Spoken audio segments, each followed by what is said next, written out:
What if I told you there's a metal that flows like water? A substance so beautiful, so mesmerizing, that people once thought it held the secret to living forever. But this incredible element has a really dark side, a deadly power that's been a puzzle for humanity for thousands of years. Today, we're diving deep into the riddle of mercury, the poison of the gods. So here's our game plan. We're going to start with a real head-scratcher, involving one of the smartest people who ever lived. Then we'll journey back in time to see why we've always been so obsessed with this stuff. We'll look at the brutal price people paid for that obsession before getting into the nitty-gritty science of how this poison actually works inside your body. And finally, we'll see why mercury is still a problem for us today.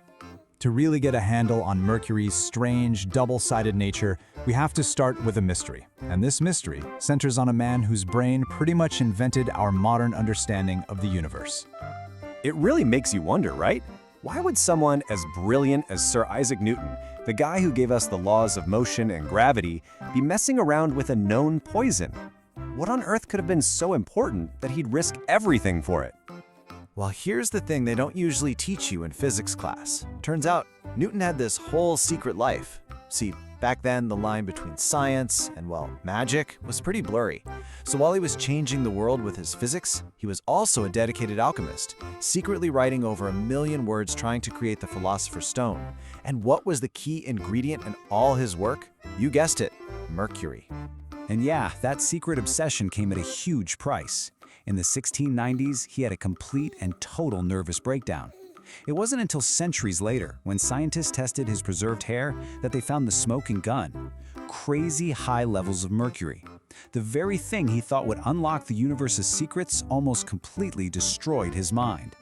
Newton's story is incredible, but believe me, he wasn't alone. His obsession was really just one chapter in our long, strange, and often deadly fascination with his element. I mean, this stuff goes way, way back. We're talking ancient Egyptian tombs from 1500 BC. The first emperor of China, Qin Shi Huang, literally drank mercury, thinking it would make him immortal. Spoiler alert, it did the opposite. The Romans loved its bright red ore, cinnabar, and used it for everything from paint to makeup. And by the Middle Ages, for the alchemists, mercury was the whole shebang, the first matter that all other metals came from. For most of history, people had a much cooler name for it, quicksilver. It just sounds right, doesn't it? The name literally means living silver in both Old English and Latin. You can just picture people seeing it for the first time, watching it scatter and reform, thinking it was actually alive. Even its chemical symbol, Hg, comes from the Greek for water silver. But all this beauty, all this mystery, it had a really dark side. Long before we had the science to understand what was going on, mercury was making people pay a terrible price.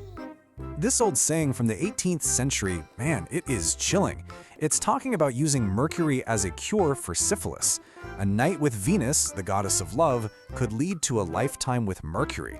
The treatment was so brutal that it was often just as bad, if not worse, than the disease itself, causing horrible nerve damage and a slow, painful death.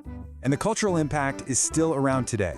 You've definitely heard the phrase, mad as a hatter, right? Well, it's not just some random saying. It comes from a real, tragic, occupational disease. For centuries, hat makers used a mercury solution to make felt. They were breathing in toxic mercury vapor all day, every day. It caused severe brain damage, the shakes, slurred speech, wild mood swings. They literally seemed to be going crazy, a tragedy that eventually inspired the famous character in Alice in Wonderland.